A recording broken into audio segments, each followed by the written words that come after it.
of the Texas Rangers, starring Joel McRae as Ranger Jace Pearson. Another authentic reenactment of a case transcribed from the files of the Texas Rangers.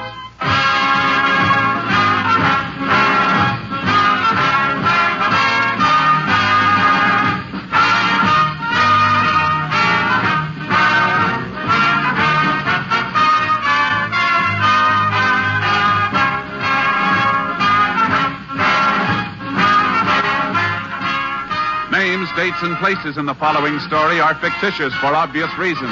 The events themselves are a matter of record.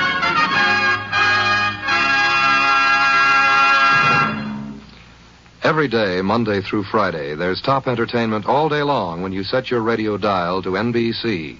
Listen for Double or Nothing, and you'll hear one of radio's funniest quiz shows. Yes, Walter O'Keefe consistently comes up with great comedy entertainment Monday through Friday on Double or Nothing. Listen, and you'll agree. And then there's the program with a heart, Strike It Rich. The grand entertainment that Warren Hull brings you every day on Strike It Rich is just what the doctor ordered if you suffer from the housework blues. From Chicago, Tommy Bartlett brings you Welcome Travelers and interviews with the many interesting guests who each day pass through the Windy City. And for more fun, listen for Bob and Ray, those two zany comics. And then there's Music and Charm with Dave Garroway. So remember, every day, Monday through Friday, chase your blues away with the wonderful daytime programs on this station of the NBC Radio Network. And now, here's today's adventure with the tales of the Texas Rangers.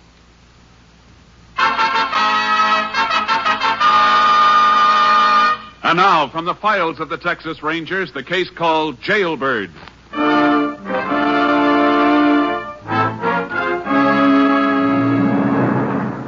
On October 8, 1939, Jim Hackett, serving a life term for armed robbery and murder, escaped from a Texas state prison farm. He was assisted in his escape by a woman believed to be his wife. A statewide manhunt was carried on by all law enforcement bodies. Just after dark, 2 days later, in the town of Oak Bluff, Texas, a woman climbed the stairs to a room above a hardware store. That you, Sam? Yeah. Hurry up, get in here. Here's your sandwiches. What took you so long? They run out of ham. Had to send out for it. You should have got something else. How many times I got to tell you not to hang around outside? Well, you wanted ham. I'd have brought you cheese or something else. You'd have got sore like you did yesterday. I didn't want you Shut yelling. up. You talk too much. Did you mail that letter I give you? Yeah. Jim. Now, what's the matter with you? Nothing. You're shaking all over. What's the matter with you? I think somebody's seen me. What are you talking about? When I was in the cafe waiting for your sandwiches, this man, he kept looking at me. Cop? I don't know. He didn't have no badge or nothing. Could have been one of them hick constables. Did he tell you? I don't know. I came back here as quick as I could. Turn out the light. What for? Turn it out. Well, what you gonna do? I'm going to pull this shade and take a look. There's a man out there. Stand across the street. Come on over here. Either one. Well, let me see. Keep your face away from that window. Well, how can I see if you don't... Quit talking and look. Either one that was in that cafe? Yeah. He's a cop. You dumb. I couldn't help Shut it. up. You and that blonde hair of yours. Maybe I ought to died. I could die back real quick. Too late now. You should have thought of that before. What are we gonna do? I don't know yet. I got to figure. Jim, coming down the street, them two men. Yeah, ain't no doubt about them being cops either. Sheriff and one of his boys. Well, maybe they ain't after us. Maybe they don't Will even you know... shut up? You got to get out of here. Come on. Well, come on, will you? Ain't we gonna take our stuff along? Are you crazy? Come on. Now, wait a minute. Huh? All right, let's go. Not that way. We're going out the back. There ain't no way out the Don't back. talk so loud. We'll make it down the fire escape. I'll get out first. Now, don't leave me in here. Will you quit talking so loud? Come on, give me a hand. Okay. Come on. Come this way. All right, wait a minute. I want to close the window. All right, keep going. I'm right behind you. All right. Well, move, will you? Get a fire escape. Let me alone with you. Okay. Now, let's see. Jim. Huh? Come around that corner. Hold it there, you two. Why, you did it! Come on. You killed him. You killed a cop. One less after us. Pick up your feet. Come on.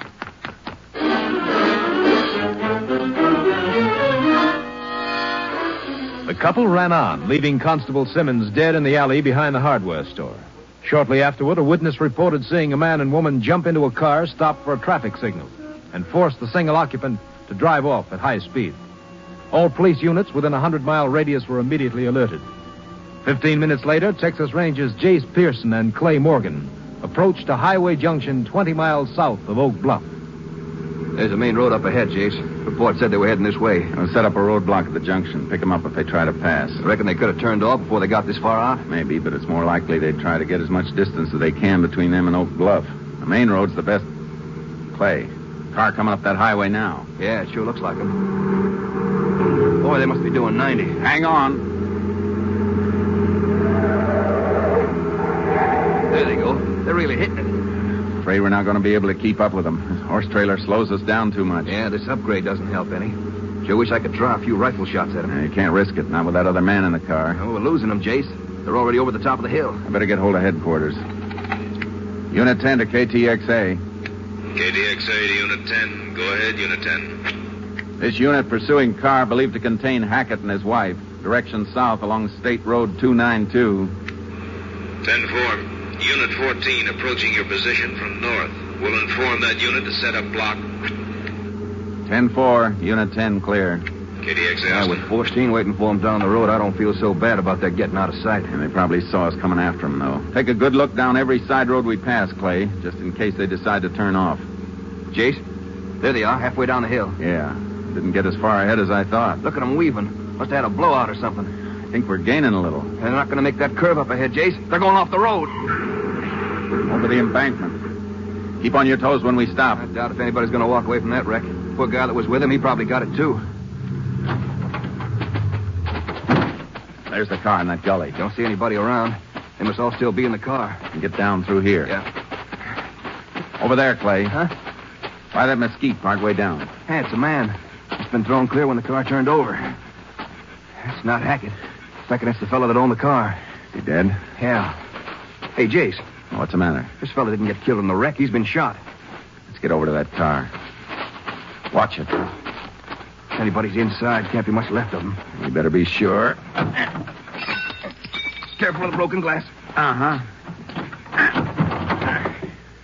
Not in here. Oh. But look at that. What? That hand throttle. Yeah, pulled out all the way. That's why the car was weaving before it went off the road. There was nobody in it but a dead man. You figure Hackett and his wife got out, pulled out the throttle, then just let the car go? Probably. That would account for why we gained on them coming over the hill. And they're bound to be around here somewhere on foot. Yeah. Let's go see if we can pick up a trail.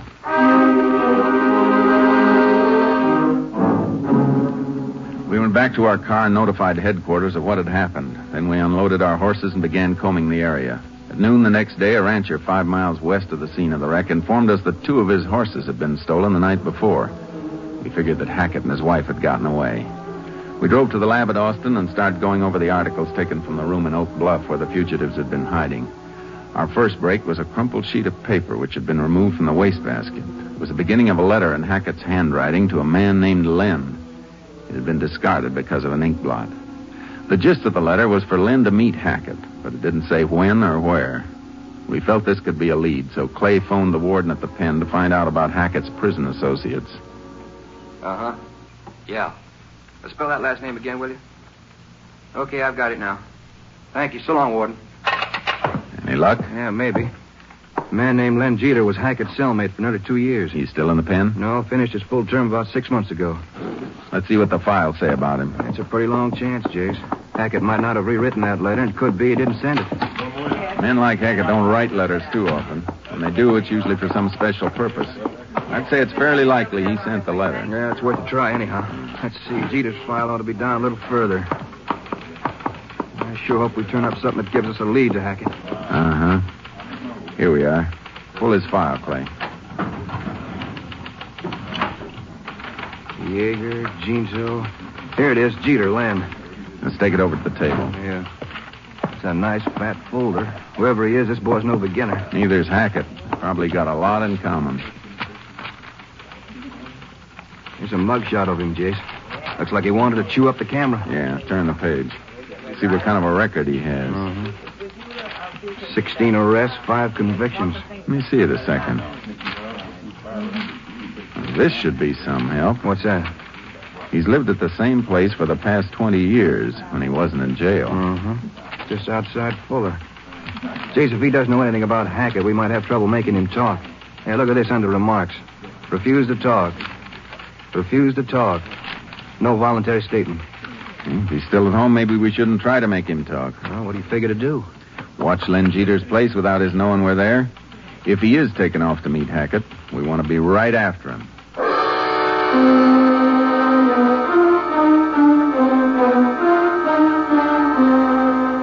We contacted the sheriff at Fuller, Texas, and told him what we had in mind. Then we drove out to Len Jeter's place. It was a run-down house at the foot of a hill just off the main highway. We took up a position on top of the hill where we could watch the house without being seen. After an hour, we saw Jeter come out of the house and begin chopping wood. For the next 2 days, he made no effort to leave his property. Clay and I watched during the day, and the sheriff's deputies took over at night. Toward noon of the third day, we lay on the brow of the hill watching Jeter move around his backyard. Sure gets hot out here around the middle of the day. Uh-huh. I'm beginning to think maybe he never got Hackett's letter, Jason. Maybe not. He doesn't do anything but hang around the house. Doesn't even go out for groceries. We'll keep watching. He's got to go somewhere sooner or later. Yeah, but when? That's what we'll have to wait and find out. We don't know when Hackett wants to meet him. It's a cinch he's not in any hurry to go anywhere today. It could be barking up the wrong tree, you know. Jeter's our only lead to Hackett. One way or another, we got to stay close to him. Yeah, I reckon you're right. Hey, here's the sheriff. Howdy, Jace. Clay? Better keep low, Sheriff. Oh, yeah. Still nothing, huh? Yeah, not yet. Can your deputies take over again tonight, Sheriff? Well, sure, Jace. I just don't... Hey, what's that? Jeter. Usually does some target practice about this time of day. Oh. Well, like I was saying, I can't see why you don't let me go down there and pick him up. I've had him in town before. I reckon between the three of us, we could make him talk. You didn't seem to have too much luck making him talk the last few times you took him in. It could be, with three of us, he'd be even more close-mouthed. Oh, I admit he's tough, and he don't do much talking. But you fellas could sit out here a month without getting any place. Sheriff's right, Jace. Maybe we should take him in. Okay. I sure wish there was some way to save this lead in case he doesn't talk. So do I. But I don't know what it'd be. Wait a minute. I got an idea. Clay, suppose you take Len Jeter in alone. I don't get you, Jace. Sheriff, can you fix me up with an old suit back in town? Well, sure, Jace, but what for? We're going to do a little play acting. All of us. When I change clothes, I want you to lock me up. I'm going to be one of the toughest gunmen in Texas. And you and Clay are going to treat me just that way. What do you got in mind? You bring Len Jeter in and put him in a cell with me. Maybe after we've been together a while, he and I'll have a nice, friendly little talk. I don't know, Jace. If he ever finds out you're a ranger, we're finished. It's a chance we'll have to take. Give the sheriff and me an hour, Clay, and go pick up Len Jeter.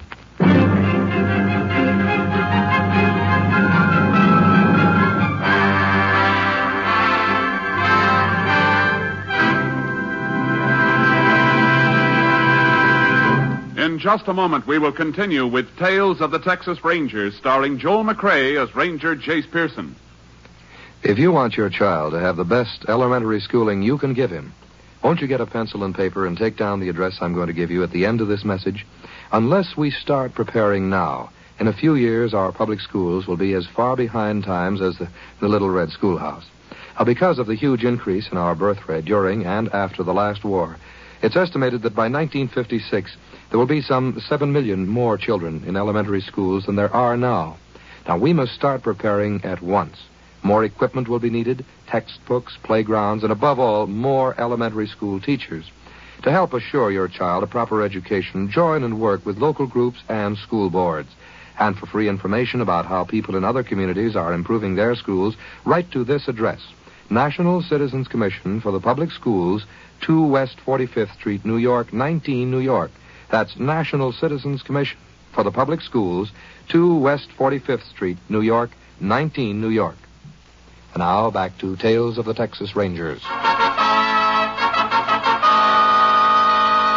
We continue now with Tales of the Texas Rangers and our authentic story, Jailbird.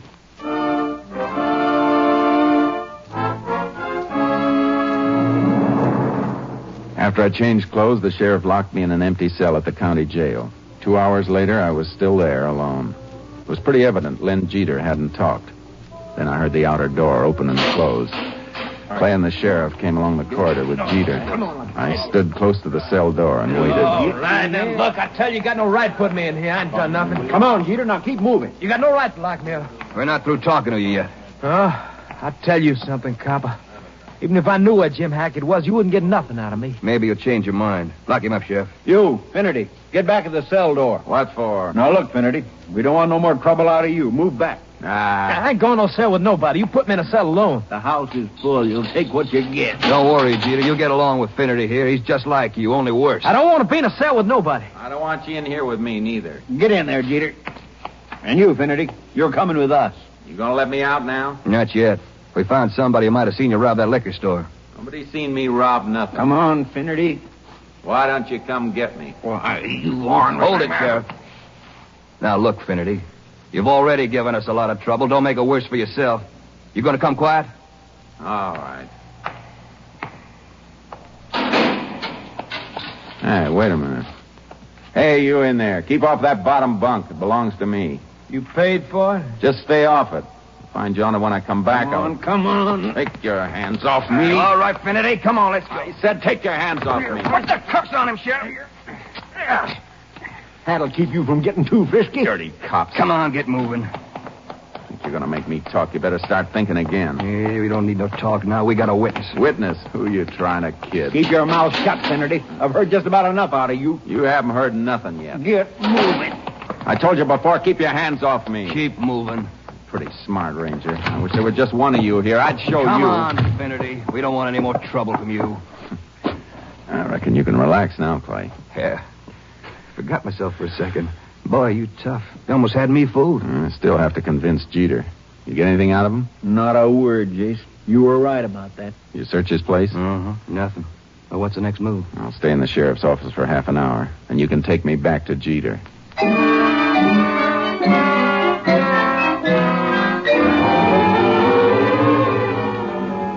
When Clay and the sheriff took me back to the cell, I could see Jeter was curious.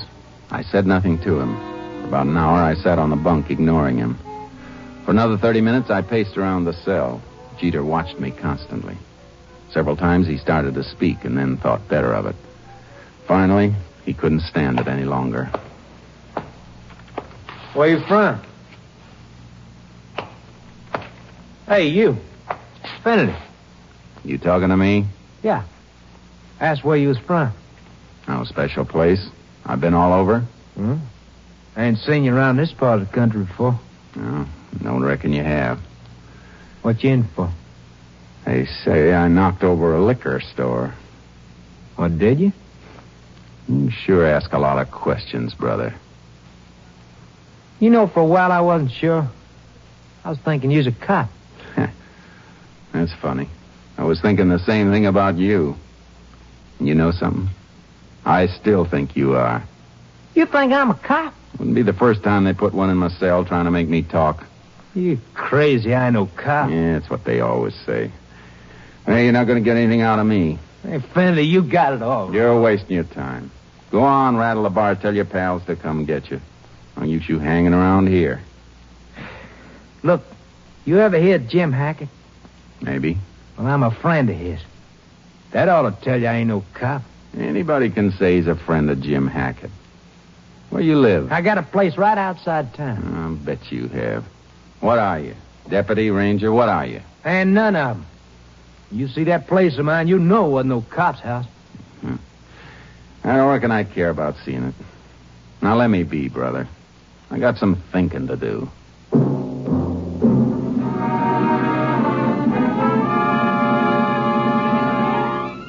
We sat in silence for the rest of the afternoon. A little before 6, the sheriff took me out of my cell. Jeter was to be released an hour later and taken to the bus station. I went over there ahead of time, bought a newspaper, and sat on a bench in full view of the entrance and waited. At 7:15, Jeter came in. I pretended not to see him. He walked over to where I was sitting and stood looking at me. Oh, Finley, see they sprung you. Huh? Oh, it's you. What are you doing, tailing me? I ain't telling you or nobody else. They let me out. I'm going home. Is that right? Go on, beat it, copper. Finley, for the last time, I ain't no cop. You say they let you out? Yeah. How come they didn't take you home? Well, they didn't have no car hand to give me bus fare instead. You ought to get a better story than that, copper. Now beat it. I want to read my paper. Look, Finley, where you heading? You'd like to know, wouldn't you? Okay, copper, I'll tell you.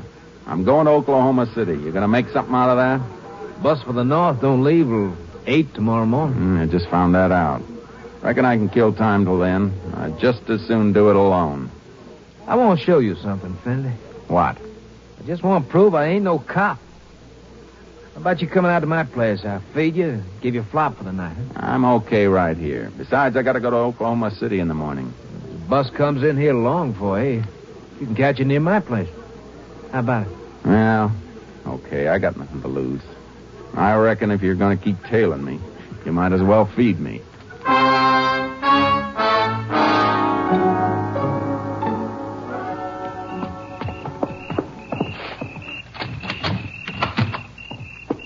There. You believe me now? Yeah, don't look like a cop's place. And it ain't. Go on in. I get the light. Nice and quiet out around here. It's okay. And it ain't no cop's place. No, don't reckon it is. You, like bacon eggs? Sure. I'll fix us some, huh? What you figuring of doing in Oklahoma City? That's my business. You know, Finley, you're okay. That's good. You know how to keep your mouth shut, and that's something I like. 16 times they hauled me in. I never spilled nothing, not once. You and me, we're alike. Maybe so. Come on out here. I'll talk to you while I'm putting the bacon on the stove. What about? I got an idea. You, got something special to do in Oklahoma City? Nothing special. Just going up to take a look around. Maybe pick up a buck or two. I kind of figured that. How about coming along with me tomorrow, huh? I can see you get some real dough. Doing what? Remember I told you I was a friend of Jim Hackett? Yeah. Him and his wife, they got something real big lined up. They want me in on it. What kind of job is it? I ain't sure. I think it's a refinery payroll. Jim said there was close to $250,000 in it. You want to come along and cut in on it? How do you know Hackett'll want me in on it? Look, Fandy, Jim and me were cellmates together. Anything I do is okay with Jim. Hackett staying around here? About 100 miles south. It's kind of hot right now. Him and his wife are hiding out in the shack down there. What time are you pulling out in the morning? I figured on getting a 5 o'clock bus. Ain't many people around that hour in the morning. I gotta make sure there ain't no cops tailing me. Well, how about it, Finley? Well, let me think it over. I'll let you know before morning. Before we turned in for the night, I agreed to go with Jeter and work on the job with Jim Hackett. We got up at 4 the next morning and took the 5 o'clock bus south. Jeter kept a sharp lookout for police who might be following. I knew Clay would be on our trail and hoped he'd stay far enough behind to avoid being seen by Jeter. He did. And toward noon, Jeter's suspicions relaxed. After an hour layover in a place called Snake River, we got on a local bus which took us 10 miles out of town. We walked another 3 miles along a dirt road. A little before 2 o'clock, sighted a shack halfway up a hill. Well, there she is. That shack up ahead? Yep. Don't look like anybody's there. Somebody's there, all right. Jim's good at covering his tracks. Probably got the car hid away someplace. How'd you know where this place was? Jim wrote me a letter. Gave me a map on how to find it. Told me to burn it as soon as I knew how to get here. When did he send you this letter? 2-3 days ago. Yeah, it seems I read something about him being in the scrape the past couple of days. You sure he hasn't changed his plans? Nah, not Jim. He make up his mind to do something, he does it. All the cops in the world can't stop him. Sure, we'll be glad to see him. I reckon he'd be pretty glad to see him. Put your hands up. Huh? Jim, put the gun away. It's me. Oh, yeah. Well, you're lucky I didn't plug you. Seen 2 guys come up the hill and thought you was cops. Who's this? Friend of mine. I didn't tell you to bring no friends. How about letting us come in, Jim? Oh, come on. All right. Where's Sal? She went for grub. Ain't that kind of dangerous? She's pretty easy to spot. She dyed her hair. And you let me worry about her being seen. Sure, Jim. Who are you, mister? I told you he's a friend of mine. My name's Finnerty. Well, I don't care what your name is. What are you doing here? Look, Jim, don't be that way. I brought Finnerty here because I figured you could use extra man. If I'd have needed a man, I'd have told you. Me and Sal and you can handle this job easy. We don't need nobody else. That's the way you feel about it. I reckon I'll be moving along. I never stay where I'm not wanted. You ain't going no place. Not till I tell you to. Now, look. Shut up.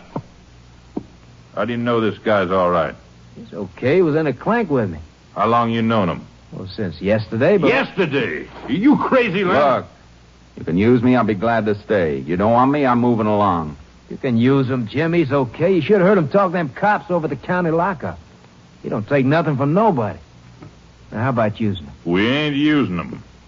And I ain't letting them leave here and spill it all over the country where I'm hiding out. You don't have to worry about that, mister. I'm not the talking kind. That's right, Jimmy ain't. You don't have to worry about Finley. See, I gotta get rid of him. Now, wait a minute. Shut up! You. Get over in that corner while I figure out what I'm gonna do. Sure. Now, wait. Come here. What do you want? You got a gun? No. Put your hands over your head. I want to make sure. I told you I didn't have a gun. Give me that gun, you dirty... There you are. You too, Jeter. Finley, what's this all about? My name's not Finity. You're both under arrest. A cop. I knew it. But he can't be a You cop. stupid. Turn around and keep your hands up. Keep 'em up. You got no sense, Jeter. $250,000 right in our hands, and you got to bring a cop here. How'd I know about him? You ought to watch who you take up with. Somebody should have told him that before he took up with you, Hackett. All right, you two. Get moving.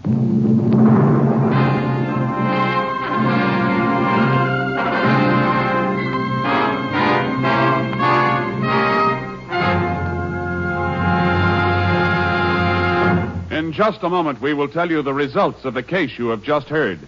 Throughout the remainder of the day, NBC will bring you more great entertainment to brighten your listening. The First Nighter, starring Barbara Luddy and Olin Soule, will bring you an amusing drama of a man who made gold at $1 a minute in his basement workshop. Then Miss Margaret Truman will step before the NBC microphones to introduce talented stars in khaki and blue. And for another amusing play, listen to the Theater Guild on the Air production of The Bishop Misbehaves, with an all-star cast including Charles Lawton, Josephine Hull, and Vanessa Brown. In the mirth and melody department, Phil Harris and Alice Faye will star in a bright 30 minutes of enjoyable, relaxing entertainment. Be sure to hear Phil and Alice and their Court of Royal Gestures later today. Remember, too, that Jack Parr will come a-calling tonight with the $64 question, and a program packed with question marks and laughs. So, for fine entertainment, always tune to the 3 familiar NBC chimes, your invitation to the best in radio listening. And now back to the conclusion of today's Tales of the Texas Rangers.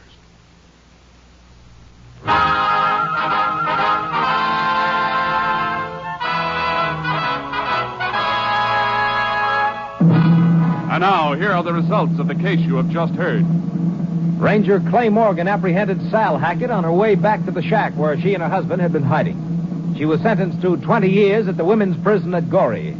Len Jeter received a 30-year term for obstructing justice and conspiring to commit armed robbery. Jim Hackett was found guilty of murder with malice and died in the electric chair at Huntsville.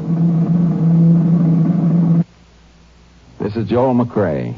There are a good many stories that the Rangers tell about some of the so-called bad men they've picked up over the years.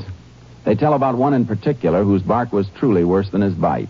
The story goes that this so-called bad man came into a saloon one night flourishing a pair of pistols and ordered all the people over in a corner, saying that he was the roughest, toughest man in the whole state of Texas. He then sat down, still pointing his guns at the frightened customers, and ordered the bartender to bring him a drink. "What'll you have, sir?" asked the bartender. "Bring me a glass of milk," he replied. "Milk?" said the bartender. "For the roughest, toughest man in the state of Texas?" "Well, then," answered the bad man, "put it in a dirty glass." So long, folks. See you next week. Next week, Joel McCrae in another authentic reenactment of a case from the files of the Texas Rangers.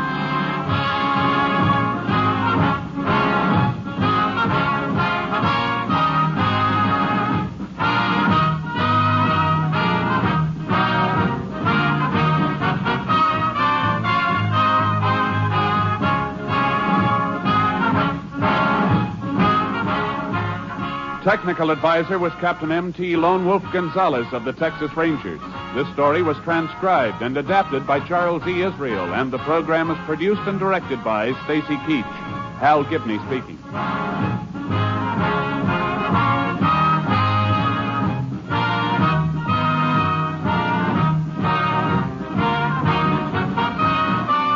Next, it's The Chase on NBC.